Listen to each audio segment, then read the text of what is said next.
regular scheduled meeting, September 10th. It's 9 a.m. So at this time, if we would stand to the pledge of allegiance.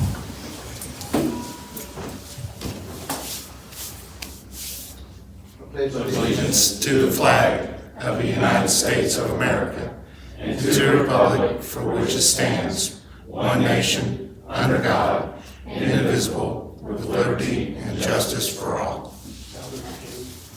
Our dear Heavenly Father, again, Lord, we just come to you so thankful for the freedoms we have in this country that allow us to meet. We so pray that you be over these proceedings and those folks that will be updating on things that are going on in our community and opportunities, Lord. We so pray that you be with those conversations and discussions. Be with the men and women that are protecting our freedoms, both here and around the globe, Lord. Be with our local law enforcement, EMS, and all those that work day to day to keep us safe in our times of need. Be with those that are ill, those that have lost loved ones, and then the chaos in Southern Kentucky, Lord, with the man that's on the loose, and just be with all of those involved down, Lord. I pray that comes to a peaceful resolution, Lord. These things we ask in Jesus Christ. Amen.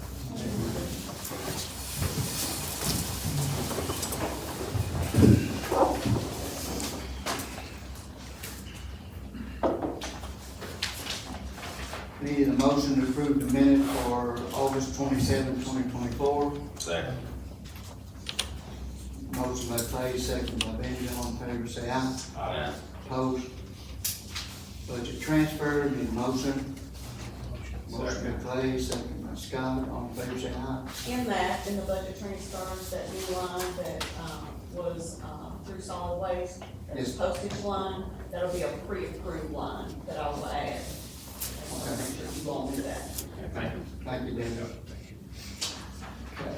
Budget amendment, second reading, final adoption. Motion by Scott, second by Clay. All in favor, say aye. Opposed? In order to County, Carroll, Carroll, Kentucky, current fiscal year 2024-2025, the budget for the current fiscal year is amended to increase the receipts of the following funds to include some budgeted receipts in the ambulance fund surplus from prior year, $9,976, and the expenditures in the ambulance fund for ambulance equipment, $9,976. Now suggesting the expenditure accounts in section 1 are for governmental purposes. Make that motion. Motion. Scott, second by Clay. All in favor, say aye. Opposed? Okay. Invoice approval, motion. I'll make the motion. Motion by Benji, Second. second by Scott. All in favor, say aye. Opposed? You have your financial report, it's informational in your packet. I'll make the motion. Need a motion, it's all informational. Yeah. Okay.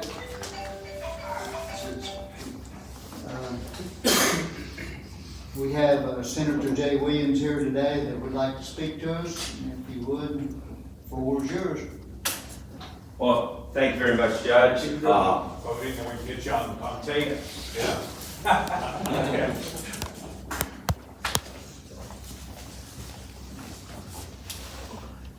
Thank you very much, Judge. I'm really here more to listen. It's what the legislature ought to do, more with the local folks, is to listen and tell. But we do have some things going on with the legislature, and one of the things upcoming, I hope we do, and we've got it in the budget, is to do the 3-laning of 71 up and down. We've got the resurfacing of that along, we want to 3-lane it. We had the money in it because we're looking to see what our funds were going to be in this interim. I'm hoping that when we come back in the next session, we'll be able to get the other part of that money from what we have in our trust fund, rainy day fund, that we will be able to have met our goals to both drop the income tax another ½ point and 3-lane the roads. I think that we may be on track to do that. So it's going to take a while. Somebody said I might be dead before we see that, but I think I may not be in the legislature, but my goal is to be alive to see I-71 3-lane between 2 of the top 5 freight airports in the world. In Louisville, in Northern Kentucky, and Carroll County is right in the middle of it. I think that's going to be a great benefit for us here. We've got a number of other things going on in the legislature. As we know, education is one of the big topics that we're going to have on the ballot here. And one of the things that is really about parental choice, but it's really good for education. One of the things I wanted to point out is that there is actually no legislation. This is just enabling. There is no legislation that is actually going to necessarily go into effect as a result of that. It gives flexibility, gives parents choice. Rich people already have choices. The poor and average family, they don't have a choice on that. This gives choices and will actually could mean more money per student in the public schools as well as other schools. And in general, where this has happened, no more than 20% of the kids leave, and teacher salaries actually go up. And in a rural community like this, I don't even think it's going to have that impact. So the school choice, we're a nation of choices. You know, we like to go in and see how many different kinds of cereal are on the supermarket's shelf when we go there. And I know every one of our kids learn a different way. So I'm hoping that we have flexibility, not just for the public in general, but for the average or poor people that the wealthy have, that they have that flexibility, because every kid learns differently, and we need to educate every kid the best way possible. The other thing we're working on, I see we have Spectrum here, is I'm on the technology committee, and we are looking at making sure that the broadband money gets out and gets spent and gets expanded. I think as a fiscal court and as a provider that you're doing better than some areas here and getting that out. We're gonna get a report on that, but we are looking over from the Information Technology Oversight Committee to make sure that gets out. The other thing, that committee that I'm looking at is cybersecurity.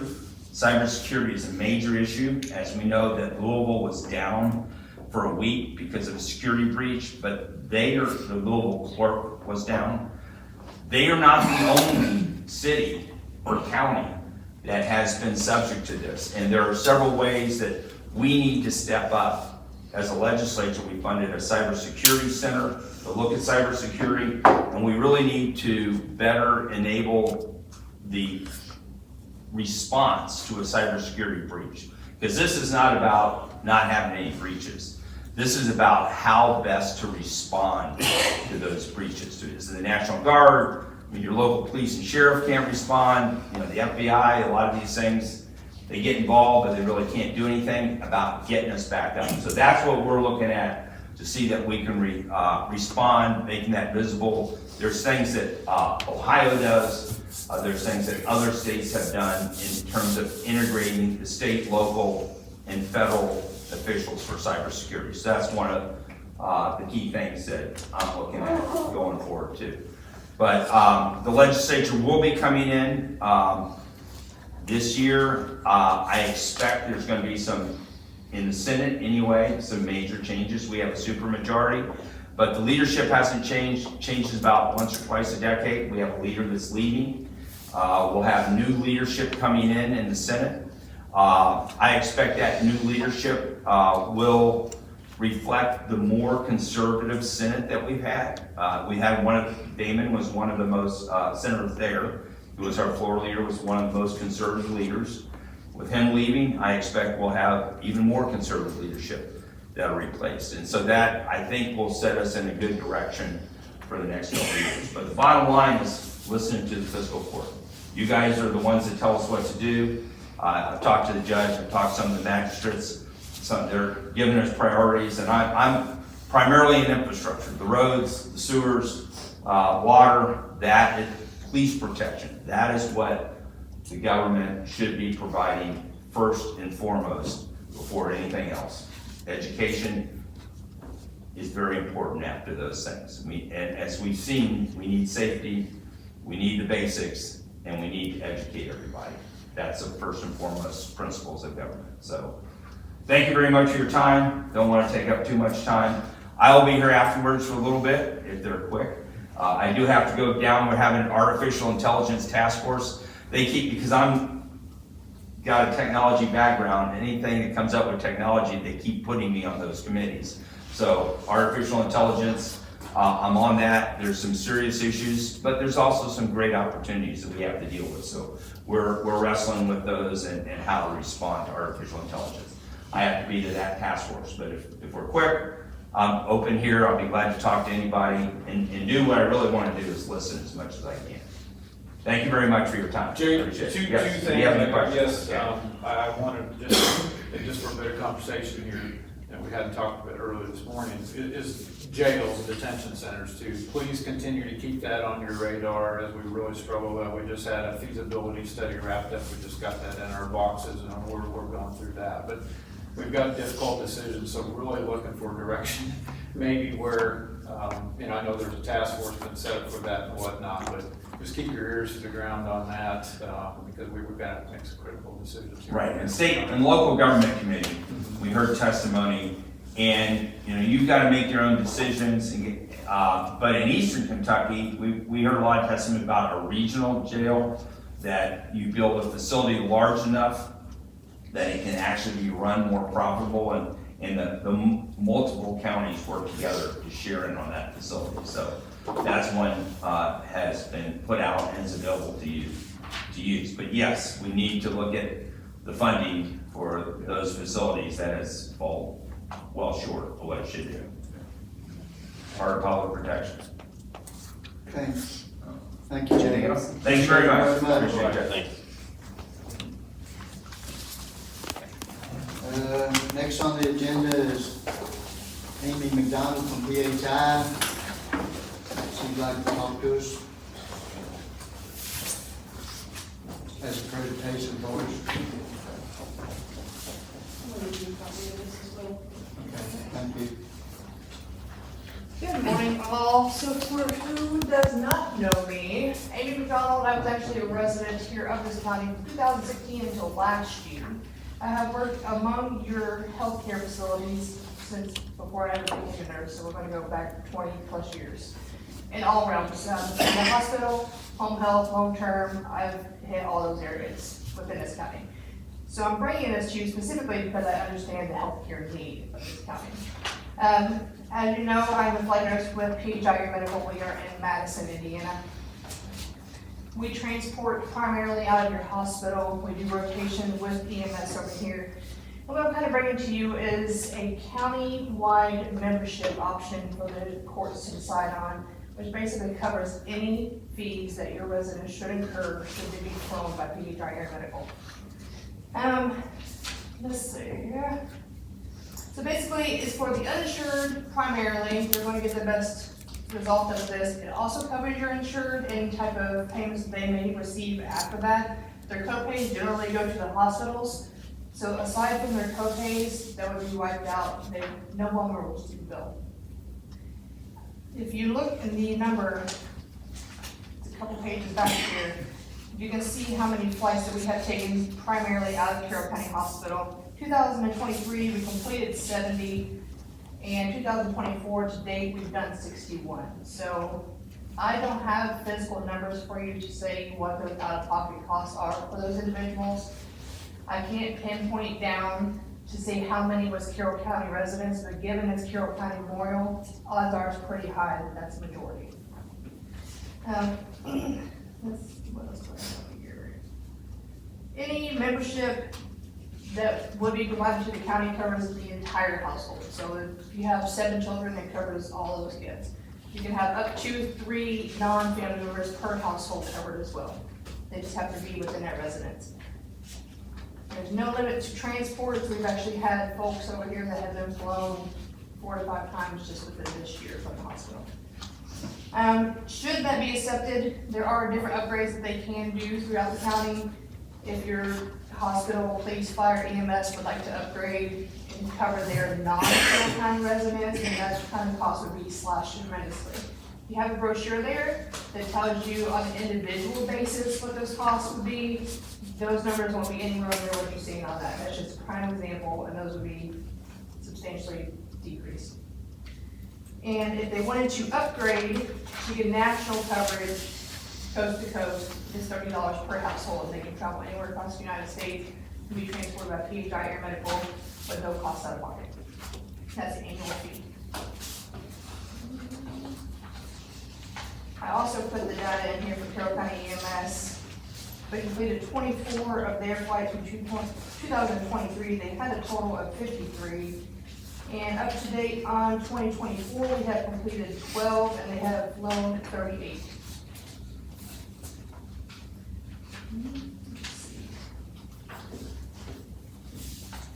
Aside from covering your out-of-pocket costs for all your residents, since this base has opened, primarily because we are all locals here. I'm a local to Carroll County. I'm originally from Switzerland County. Found my husband here, his family's still here. He's from Jefferson County. Everyone that is at our base is from a local county. So from the jump, we have been highly involved with all community activities. We don't just show up when you have a flight request. We're in here, we do the MCIs here, we do things down in Newport, NAS, all the public, to the schools, and that's just because we choose to do so. Nobody's calling and begging us to do that. I actually actively seek out activities for us to be involved with the communities.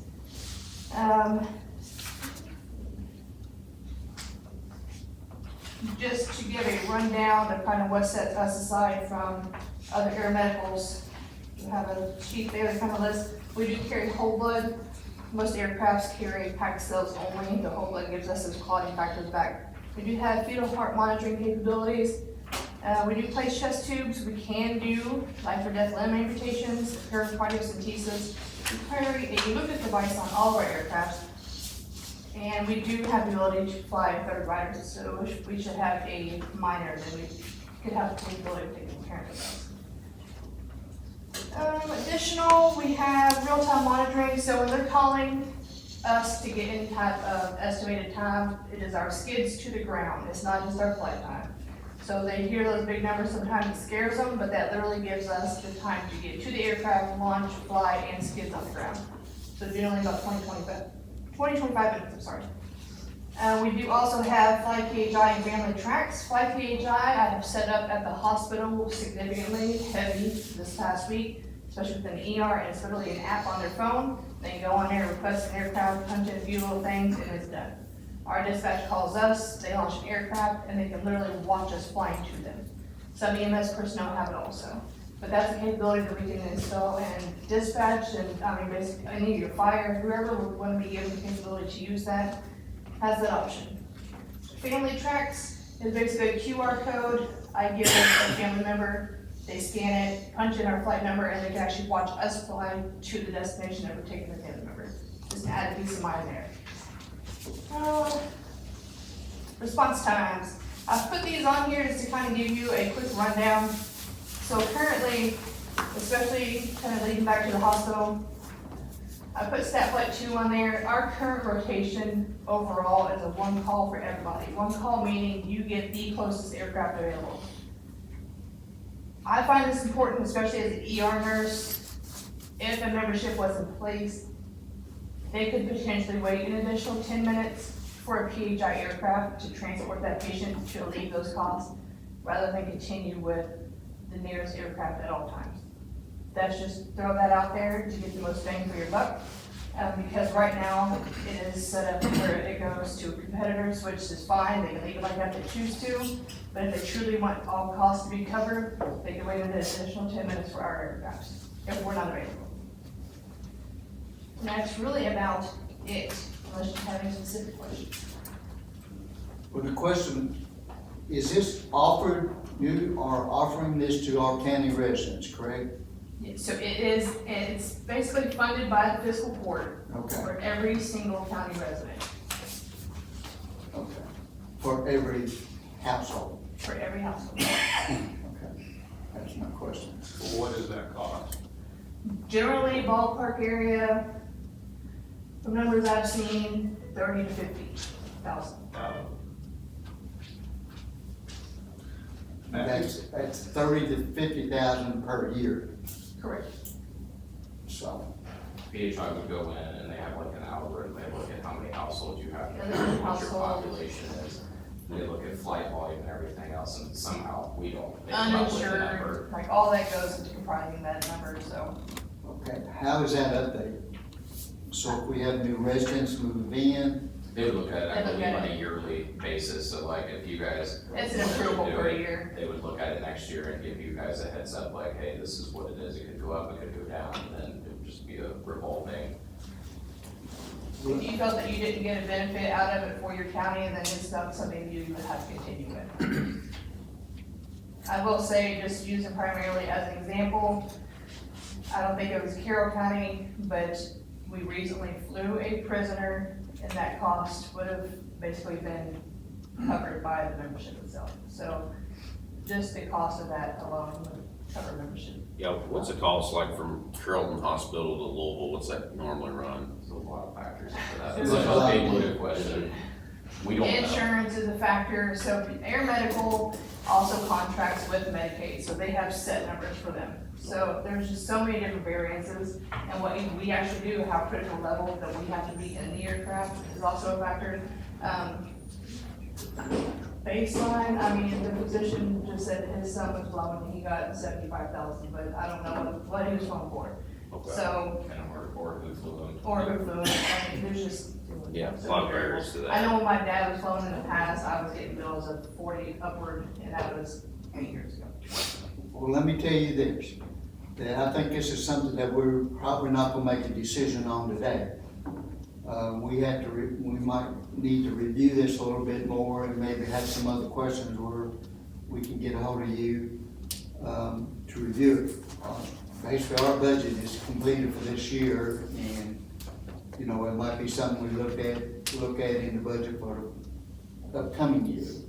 But there's something the managers and myself and whatever all involved need to maybe sit down and review this a little closer and discuss it. Yeah, and we can get, and I've already submitted a request for the actual pretty close number that you're going to receive, that's what it's going to cost. That would be, And there has also, just to give an example, there's some counties that will implement this, and they actually add like, say, $2 on a utility bill to cover the cost of it as well, so. okay. Something to keep in your back pocket. I mean, that's the thing, I mean, because I think what you guys would do is amazing, and heaven forbid ever have to take that trip, and I know it's expensive, but I guess in some regards, I think about it, a lot of people would, you know, believe that life insurance is incredibly important too, but we're not gonna go in and buy life insurance policies for everyone as well. That's not our responsibility, so I'm trying to understand, you know, where that line I is agree, between but us the providing county- that service, and I guess Nick's, you know, I know we've had conversations before about what we can and can't spend taxpayer dollars on to help, you know, those type of things. So to the judge's point, I think we gotta have those conversations Yeah, and no, I figure out. completely understand. Yeah. It's kind of the offset of what would be a county responsibility type of bill that could possibly be overturned should it be in place. So either way, should you end up in one of those types of situations of the county's responsibility of someone paying for a flight, it would have been offset by the membership, so.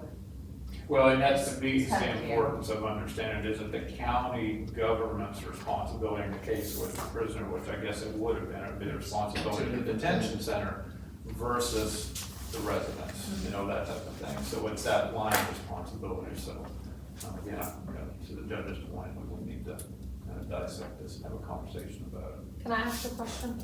Sure. Okay.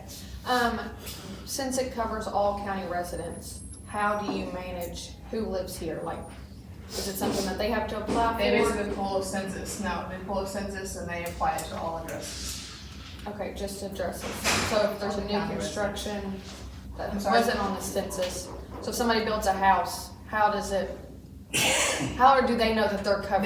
They come back and cover those. Okay, They So would know when they- anything within that year, as long as you can provide them with, here's my physical address, then there's nothing else. Well, I was gonna, we have a lot of transient folks come in and buy rental property Yeah. base, you know, and that, so we do have a lot of population that comes in and out all the time, so. They would see the address on the flight chart too. They would see the address and know, okay, that's Carroll County, and then they would look further into, is that a resident or not? Or they just there, or, like lying about their address because they know we have coverage. and most people, and they wouldn't even be able to lie because they would come, we are the ones that enter all the stuff in, so, no, they are billing department. Yeah, that everything comes would fly. directly from your medical records from hospitals and so forth, that's. Debbie's got a question. Is there an option that if the county agrees to the contract, for the county not to pay it, but could you go make it available to the household and let them So pay? the brochures that they have up there, anyone at any time can purchase this privately. These costs are significantly just decreased because it just gives the entire coverage. So the county would hold the contract, and then each household would, if they wanna participate, they can, and they can pay the premium. Everybody's covered regardless, but no out-of-pocket costs from their home. If they But I'm saying, decide, if the county does not pay the premium that you're saying, the resident, then they is can that pay an the option? individual cost. Okay, And okay. that would be just $40 per year if you have medical insurance, $100 Yeah. per year without. Is that per person or per household? It says, Per household. per individual, and again, you said up, was that up to 3 individuals? Per household. For Yes. non-family Yes. members. There's a 1 year household membership. Yeah, so the household goes to 60, Nick, yeah. So these are accurate numbers. Those are If we chose to do it individually. if you done it individually. That pamphlet just gives you a little more, better information on what PHI Cares is. Kind of big aspect of it, but not so much a county-wide, it's very specific to the county and everything else, but that kind of shows you what you're buying, if you were to do it, what you buy into. Okay. And then $30, yeah, so $30 per household, that would, if the You want county to did do national. national. That would take you across the United States. Yeah, okay. And now that one is the one that would be optional for Yeah. anybody that is covered in the county. So do you all need, I mean, just curiosity, I mean, I know we gotta talk about this, but, can we allow them to run the numbers to see what it would Oh, yeah. actually cost? Yeah, they can do There's whatever no they incentive want. based They on can bring it that. back. Yeah. So we- It's fine. Back to Just see give you the what- okay. What the cost would be actually. Just like we talked about, yes, I can gather all the information you can about Carroll County before we make a decision and discuss it. Well, I think, Kayla, you've been circulating some stuff recently for another competitor essentially, isn't it? Well, it's Mesa coverage, it's not for a Mesa coverage. specific, Okay, so how does that play into all this, because it's along the lines So of. if you're talking about like a MESA coverage, Yeah, so MESA is completely different. Okay, So if you have, let's say, a high mechanism MVC, okay, and we fly you because you had a rollover and you might be a little bit loopy. MESA will cover if you're diagnosed with a traumatic brain injury, or if you're diagnosed with some type of injury that required you to be flown, not because we had the means to fly you at the time. That makes sense? So we're flying you because there's a high potential of injury, which would be covered under membership. MESA will pay if you actually have a final diagnosis that signifies the flight to be done. Kind of difference. so even if it's a non-emergent transport for you all, like if The hospital cannot get a patient out, and they have to call us, that patient's still covered if they're a Carroll County resident. We don't, at that point, they don't distinguish, like, we don't say, well, you weren't sick enough or you weren't hurt enough. It's a No, I blanket mean, statement, you're covered. I think that they have one crew that is dual medic. Tony can correct me if I'm wrong. So the offset of us taking the non-emergent transports are still covered because of the lack of ALS transport. So we're covered into that. That's how we do those. It frees up your patients, don't have the financial, your citizens that are flown out of the hospital have the potential financial burden of a flight, because when there's not an ambulance available, we do all the documentation to try to show that, okay, there was an ambulance available, which is a justifiable insurance thing, because sometimes there's just not, there's no other means of transport. But it would take that pressure away off the hospital to, they know we're a burden, our bills can be a burden, and it would take that pressure away. And it would take the pressure off patients too, where they don't feel that, or they don't have any anxiety or anything like that. So, Tommy, if our ambulances are completely, or, we don't have one available, then I guess that's another source of getting an emergency transfer out here, correct? Yeah, based off hospital criteria, it could be. Okay. All right, thank you. okay, appreciate it. Thank you all. Yeah, The information to me and whatever. we'll- Yeah, say I've already we'll put work a on it. request in, so he should have those numbers back, Okay, if not by the end of the day, by tomorrow. we thank you for coming and explaining this, thank you very much. While we're doing our speakers, we got a representative here from Spectrum, named Walker. And he's gonna kind of give us an update on the charter. Now that I know that I'm the person keeping Jay Williams in front for a while, go pretty fast. So I can say that I used to work for the senator, so I like to pick on when I get a chance. He may be responsible for me. Well, thank you all very much. And maybe I'm younger. Well, thank you all very much for the opportunity. My name is Dalton Worker. I'm the Director of Government Affairs for Charter Communications with the parent company at Spectrum. I believe it's earlier this year, maybe January, when I was last before the court, kind of giving you a kickoff of where we are with broadband expansion in the county. I saw Scott at the Governor's Local Issue Conference last month, and he asked if I'd come and give an update, which I'm always happy to do. When I last met with you all in January or last December, the concern that we had from our company's standpoint with the expansion, not only here in Carroll County, but across the state, was can we meet our deadlines because of pole permitting challenges that we were having at the time. Just a little bit of history. Prior to COVID, our company and other internet providers around the state may submit a few hundred poles a month, up to 1,000 a year, to our pole owners across the state for various needs. All of our broadband work is done pole by pole 90% of the time. There are some opportunities that we do go underground, but most of our work is done aerial. Prior to COVID, as I said, we may submit 1,000 permits to our owners statewide a year.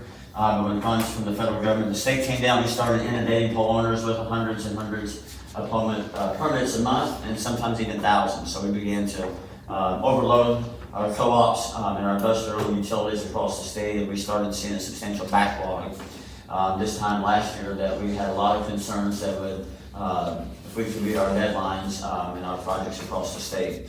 The good news, because of the work of Senator Williams and others in Frankfurt, there was various pieces of legislation passed this session that are actually helping move the permit process along. Year to date, at least for our company, we received more permits back from owners, not just in Carroll County, but across the state than we did the entire 2023. So we are progressing nicely in terms of pole permitting. It's a kind of highlight. If you take a look at that that second slide there, we have 3 phases here in the county that I discussed last time I was here. One is called an RDOF project. That was a grant given out by the federal government in 2021, where they identified census blocks with their data at that time for those that are unserved or underserved. And I'll get to that project here in a momentarily with our maps we have here, and I'll make sure to send you guys copies of this as well. The state, as well, to the legislature, also appropriated funds for state grants round 1 and 2 that Carroll County also had opportunities that we bid on as well. So all together, all 3 of our phases here in the county, expansion is over 1,600 addresses that we are building out to fiber to the home service that will be coming to their door. And then once that is activated, if they so choose, they'll be able to sign up for various speeds up to gigabit service that you can find in downtown Lexington and Louisville. So that's kind of where we're at, high-level overview. If you look at that third slide there, we have 3 phases to our construction projects. We have phase 1, where we're awarded the project. We did design and walkout. So you may be getting calls from folks in your parts of the county that are saying, well, I see Spectrum trucks out there, what's happening? In certain parts of the county, it's just walkout for us. We have to walk out and look at every bit of the mileage in that phase. And so we're looking at every single pole. That's where we make our determination if that pole needs to be replaced, whether it's because it's too short or the weight of the pole cannot support another line. We'll then package that information up. We'll do a design both internally with ourselves, and then that's when we go to phase 2, where we go to permitting, where we submit our applications to the pole owners in the county, Shelby Energy, KU, and Owen, and those folks, where they then on their end go out and do some survey work on their part, and then they replace the pole, but our company pays for the cost of that pole replacement. Like I said this time last year, we were very concerned with where we were, not in Carroll County necessarily, but across the state. But we were moving very nicely. And then the final third phase is the most exciting part of construction. Generally speaking, our crews, when we get, we'll divide counties up by what we call OLT boundaries. Within each boundary, there's usually around 150, 200 homes or residences within that boundary. And we submit pole applications by construction boundary. We don't wait to activate the entire county at one time. Once we complete a boundary, we will activate it for service, and then those individuals will receive promotional flyers from our company, letting them know that they can sign up for service. And so if you want to flip over to slide 4, just so you guys can kind of see the overall map here of where we are. Anything in blue is that first phase I mentioned, RDOF. That was a federal government required program that came out a few years ago. We are required to build to every address within that blue area. I've got my construction manager pulling a list for you all, just so those blue areas you can see who we have to build to in those areas. The items you see in purple, those are addresses identified by the state in their grant round 1 that was issued in 2022. And then a few of those that you see in red are 171 addresses that will be picking up as part of the second round that was announced last year. What you will see is that when we get to the end of this slide, we're going to incorporate rounds 1 and 2 together, just because a lot of those addresses overlap. So as I said, countywide, we're at 1,600 addresses we'll be building out to, and as we get those pole permitted back. If you look at page 5 here, RDOF, as I said, was an earlier phase, and so those pole permits have gone through the pipeline and have received some approvals from our co-ops and our pole owners. Those items in green on this slide here that overlay blue, any area in blue that's overlaid by green have been activated for service. My construction manager is going to give me a firm number, but that right now is approximately 400 addresses that have been activated to this point, and that's because we have seen an increase in our pole permitting since I last spoke with you all. As I said, generally we can knock out an OLT boundary within 3 to 6 months of receiving those permits back from our pole owner. It's not a good time to be a farmer, but it is a good time to be a internet service provider, because we've had a little rain. So when we have good weather conditions, it can be on the 3 end of that 3 to 6 month window. So we can get in pretty quickly. I passed a few trucks this morning, so hopefully they're out hanging some fiber. And that's where we are with RDOF. Those permits have been submitted for some time now, that we are seeing getting approved and replaced by your pole owners, and that's moving along pretty nicely. I will say, talking to my construction manager, Carroll County is one of the ones he's not concerned about the most. Obviously, any construction business, you're always concerned about your projects, but we're moving along pretty nicely here. Slide 6 just shows you a kind of high-level overview of that grant round 1 and 2. Again, a total of 771 addresses once we build out to. One thing I'll stop and say here, while the state and federal government identify specific addresses we have to build out to as a company in order to accept our bid, there are times that we will be going down a street or a neighborhood or a rural road, and we may come across a group of addresses that are not on our build list from the state, but if it makes sense for us, we will go ahead and build out to those homes. That's a good opportunity for us, but also that will bring those folks online as well. So it's likely the numbers you see in that packet will be a little bit higher, but I can't guarantee what those numbers are until our guys are out there doing that walkout. We'll have to keep you updated on kind of where we stand on those additional addresses.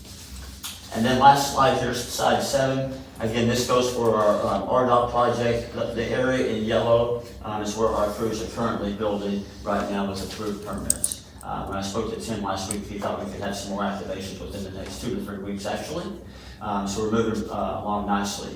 With the state grants, like I said, those pole permits are being submitted now, and hopefully we can get those back in a timely manner. To wrap up, a few things the legislature did that was very helpful was they passed a bill that would put the Public Service Commission, who oversees our utility providers, to establish a process and a framework moving forward on how we can better expedite these pole permits.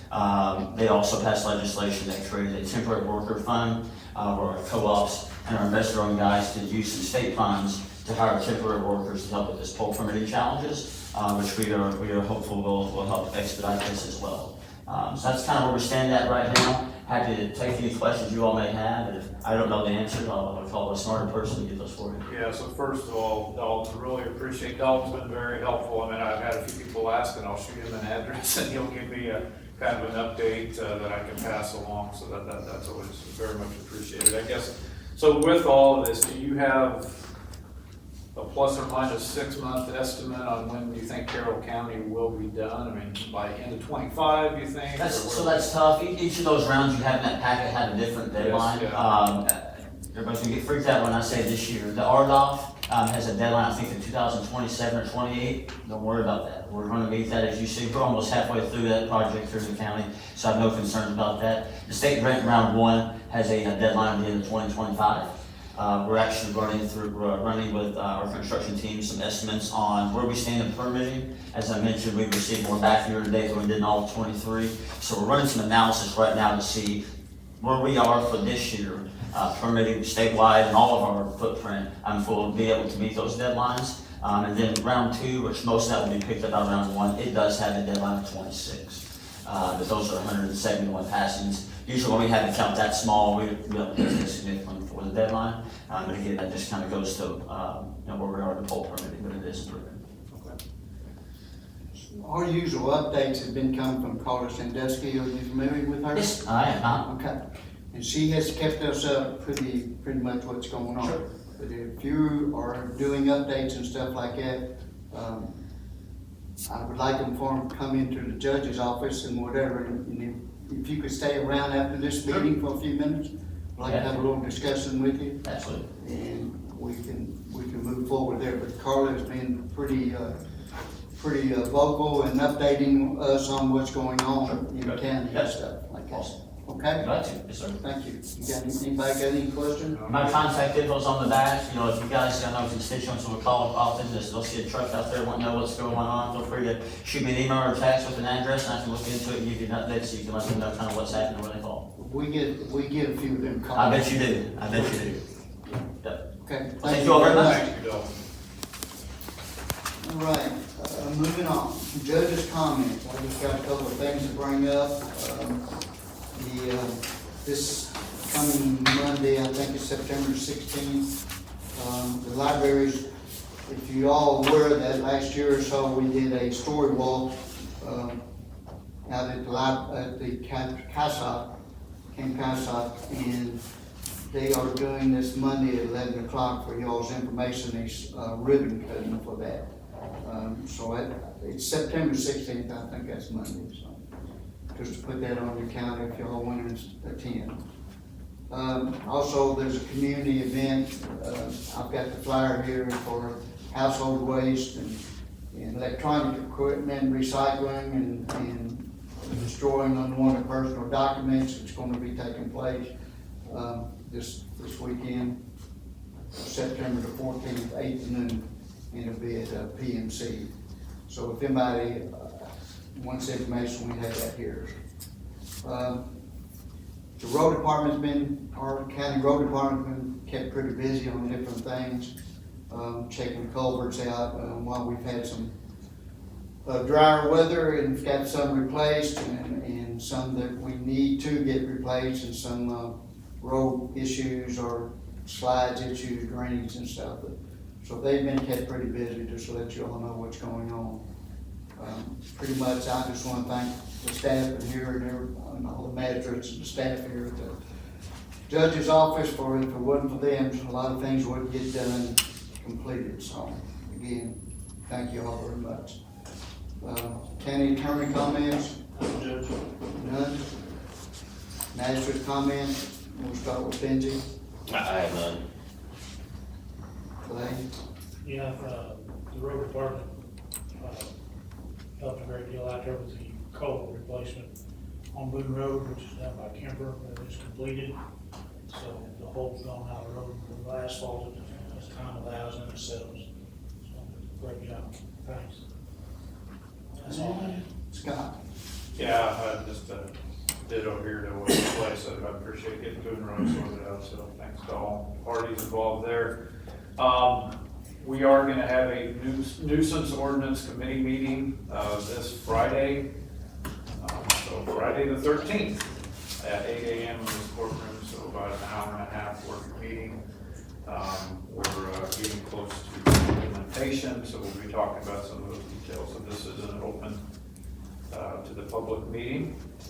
Want to just, I appreciate everybody's efforts. It works for the county and all the great things to do, but just coming by the soccer fields on multiple occasions, and I think special shout out to Brian Hedges. I know he puts a huge amount of effort into getting that facility in.